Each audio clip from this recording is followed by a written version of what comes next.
Welcome to दिलशास्त्र official. आप लोग का स्वागत है दिलशास्त्र ऑफिशियल में। आज हम लोग क्लास 9th का ज्योग्राफी का चैप्टर नंबर 12 आप लोग को चैप्टर नंबर 12 का जितना भी ऑब्जेक्टिव टाइप क्वेश्चन लघु उत्तरीय दीर्घ उत्तरीय है उसके बारे में हम लोग इस वीडियो में जानेंगे। लेकिन अगर आप लोग इससे पहले वाला वीडियो जिसमें हम लोग चैप्टर 1 से लेकर के चैप्टर 11.3 तक करवा चुके हैं, अगर आप लोग उसको नहीं देखे हैं तो आप जाकर देख सकते हैं। डिस्क्रिप्शन बॉक्स में प्ले लिस्ट दोनों में मिल जाएगा, ठीक है। लेकिन अगर आप लोग इस चैनल पे नए हैं तो चैनल को जरूर सब्सक्राइब कर लीजिएगा। इसको जानने से पहले देखिए चैप्टर 12 में यानी कि अध्याय 12 में जो है जितना भी ऑब्जेक्टिव टाइप क्वेश्चन है उसके बारे में पहले जान लेते हैं, ठीक है। तो पहला क्वेश्चन है, देखिए यहाँ पे वस्तुनिष्ठ प्रश्न में पहला क्वेश्चन है कि सामान्य आपदाओं को कितने वर्गों में रखा गया। तो सामान्य आपदा को 4 वर्गों में रखा गया, ठीक है। सामान्य आपदा को कितने वर्गों में रखा गया? 4 वर्गों में, ठीक है। अगला क्वेश्चन है कि तीव्र ज्वर का कारण है, यानी कि तीव्र जो ज्वर होता है ना वो विषाणु के कारण, ये जो एक बीमारी होता है ना तीव्र ज्वर, ये एक विषाणु के कारण होता है, ठीक है। अगला क्वेश्चन है कि नगरों में सड़क कहाँ से पार करनी चाहिए। तो देखिए नगरों में जो है ना सड़क जो है ना जहाँ जेब्रा का चिन्ह बना हो वहां से पार करना चाहिए। नगरों में जेब्रा का चिन्ह बना हो वहीं पे ये सड़क पार करना चाहिए, ठीक है। अगला क्वेश्चन देखते हैं। अगला क्वेश्चन देखिए चौथा नंबर क्वेश्चन कि पैदल चलते समय सड़क पर चलना आदर्श है। तो दाईं तरफ कभी भी पैदल चले ना तो आप दाईं तरफ चलें, ठीक है। उसके बाद अगला क्वेश्चन है कि रेल यात्रा करते समय किन बातों का ध्यान रखना चाहिए। तो रेल यात्रा करते समय रेल यात्रा के दौरान ज्वलनशील पदार्थ नहीं ले जाना चाहिए, ये बात सब ध्यान में रखना चाहिए, ठीक है।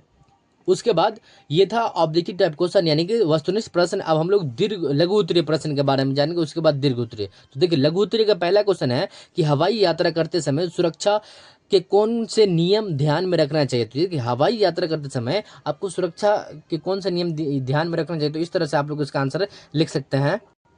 तो इसका आंसर हम लिखेगा कि सुरक्षा निर्देशकों का पालन करें, सीट बेल्ट बांध ले और प्रतिबंधित वस्तुएं ध्यान न रखें, यानी कि प्रतिबंधित जो वस्तु है ना उस पर ध्यान न रखें। सुरक्षित निर्देशकों पर का पालन करें, सीट बेल्ट हेलमेट वगैरह ये सब कर लेना चाहिए था, ठीक है। सॉरी सीट बेल्ट बांध ले इसमें नहीं, हवाई जहाज में थोड़ी हेलमेट होगा।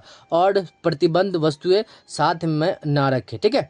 ये सब इसके कारण हवाई यात्रा करते समय सुरक्षा में कौन कौन से नियम का ध्यान रखना चाहिए। तो ये सब नियम आप याद रखिएगा कि सीट बेल्ट को हमेशा बांधे रखने, ठीक है। उसके बाद अगला क्वेश्चन देखते हैं। देखिए सेकंड नंबर क्वेश्चन देखिए क्या कर रहा है कि रेलवे फाटक पार करते समय किन बातों का ध्यान रखना चाहिए। तो रेलवे फाटक समय जो कि फाटक बंद हो तो न पार करें, दोनों ओर देख कर ही पार करें और संकेतों का पालन करें, ठीक है।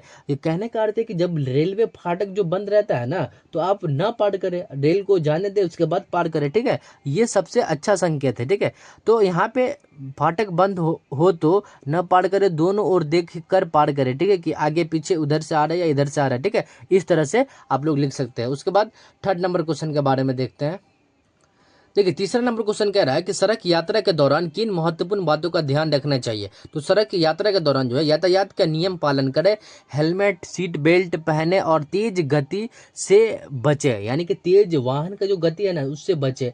आप मीडियम में ही जाइए, 2 मिनट लेट ही सही लेकिन आप सुरक्षित पहुंचिए, ठीक है। आप लोगों को कहीं कहीं पे मतलब यहाँ पे सड़क के किनारे आप लोग को बोर्ड नजर आता होगा कि तेज गति जीवन क्षति। तो इस यही कारण है कि आप लोग 2 मिनट बाद ही पहुंचिए लेकिन सुरक्षित पहुंचिए, यही कह रहा है। सड़क यात्रा करने के महत्वपूर्ण बात में आप लोग हेलमेट सीट बेल्ट और तेज गति से बचे, ठीक है।